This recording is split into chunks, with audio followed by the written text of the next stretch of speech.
Olha, para quem estuda teologia, uma das questões centrais é, sem dúvida, a história do antigo Israel. Mas como é que a gente aborda essa história se a nossa fonte principal é a própria Bíblia, que é um texto de fé? Pois é. Hoje a gente vai mergulhar nessa relação complexa usando como guia o trabalho do historiador John Bright, que propõe um jeito fascinante de juntar fé, texto e arqueologia. Para a gente desvendar essa história, nosso caminho vai ser bem lógico. A gente começa pelo desafio de usar arqueologia para dar um contexto para a Bíblia. Daí, a gente avança no tempo, da Era dos Patriarcas, passando pela formação do reino, as grandes transformações da monarquia, até chegar na crise do exílio, que mudou tudo. E no final, a gente vai ver como a fé é o fio que costura todos esses momentos. Então, vamos lá. Nosso primeiro ponto: o desafio de reconstruir o passado de um povo quando a linha entre história e teologia é bem tênue. Essa é a grande questão, não é? A Bíblia não é um livro de história como a gente entende hoje. Mas, ao mesmo tempo, não dá para simplesmente descartar como ficção. Então, como um historiador navega nisso?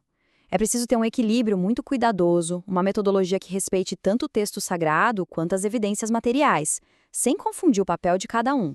E aqui a gente chega na ideia central de John Bright. Para ele, o que realmente definiu Israel não foi a língua que falavam ou a cerâmica que faziam, coisas que eram comuns a outros povos da região. O fator que fez toda a diferença, a força que moldou a sociedade e o destino deles foi a fé. Uma ideia poderosa que coloca a crença no centro de tudo. O objetivo do Bright, então, não é sair por aí tentando provar a Bíblia. A ideia é construir o que ele chama de um retrato satisfatório. E nesse retrato, a arqueologia funciona como uma âncora. Ela não vai validar o milagre, claro, mas ela confirma costumes, cenários, contextos históricos, e isso permite que a gente leia o texto bíblico com uma seriedade crítica, como um documento do seu tempo. Bom, com essa ferramenta em mãos, vamos aplicar essa metodologia num dos períodos mais debatidos da história de Israel, a famosa Era dos Patriarcas. Quando a gente lê as histórias de Abraão, Isaque e Jacó em Gênesis, não dá para pensar em biografias como as de hoje. Na verdade, são tradições orais muito antigas que guardam a memória de um processo longo, um movimento lento e constante de clãs seminômades pela Mesopotâmia e por Canaã. Um estilo de vida que durou séculos. E aqui a gente vê esse diálogo fascinante entre o texto e a arqueologia.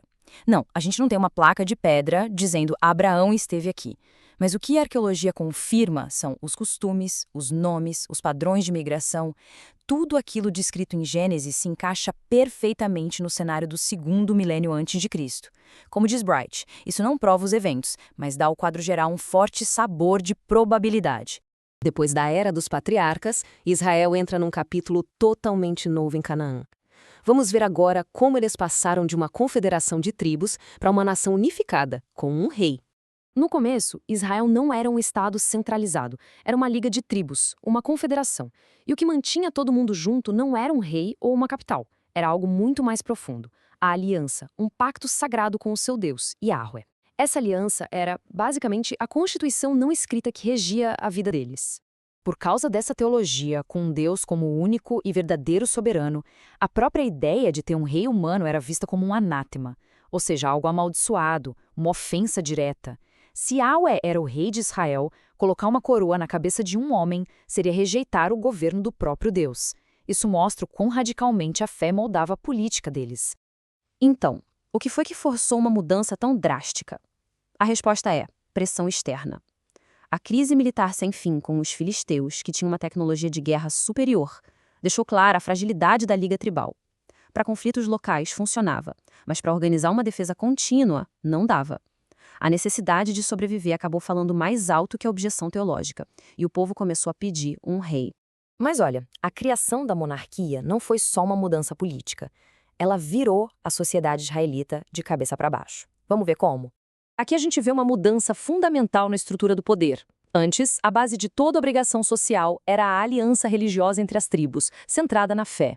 Agora, com a monarquia, surge um novo centro de poder e lealdade, o Estado. O dever do cidadão passa a ser com o rei e a coroa, não só com a comunidade da aliança. E as consequências dessa centralização foram enormes. A monarquia precisava de uma burocracia, de um exército, e isso, claro, acabou criando uma classe rica e privilegiada ligada à corte.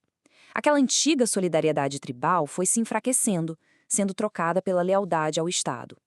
E com a expansão do território, sobre reis como Davi e Salomão, muitos povos que não eram israelitas foram incorporados ao reino, diluindo aquela base social e religiosa original. Depois de séculos de monarquia, outra crise gigantesca viria para redefinir Israel para sempre: o exílio da Babilônia. Parem para imaginar o trauma. O Estado destruído, a terra perdida, o Templo de Jerusalém, o centro de toda a fé deles, reduzido a escombros. Todos os pilares da identidade nacional tinham desmoronado.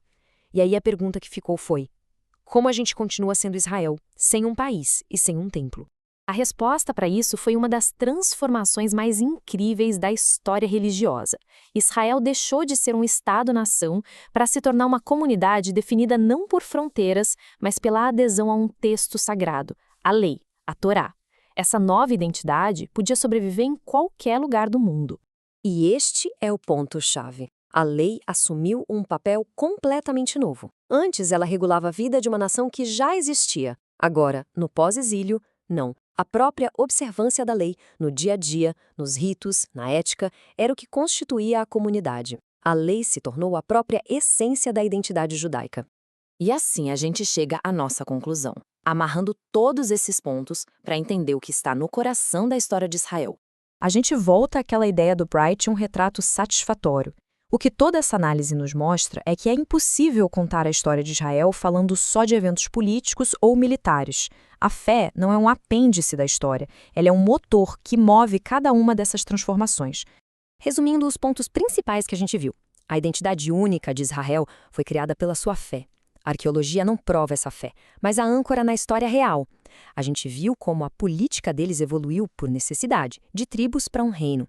E, por fim, como a maior crise de todas, o exílio gerou a maior inovação deles, uma comunidade forte, unida não pela terra, mas pela lei.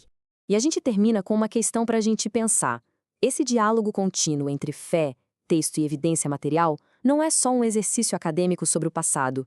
Ele continua hoje, nos desafiando a entender como as comunidades constroem sua identidade e como as crenças mais profundas não só sobrevivem, mas também se adaptam e se transformam com as marés da história.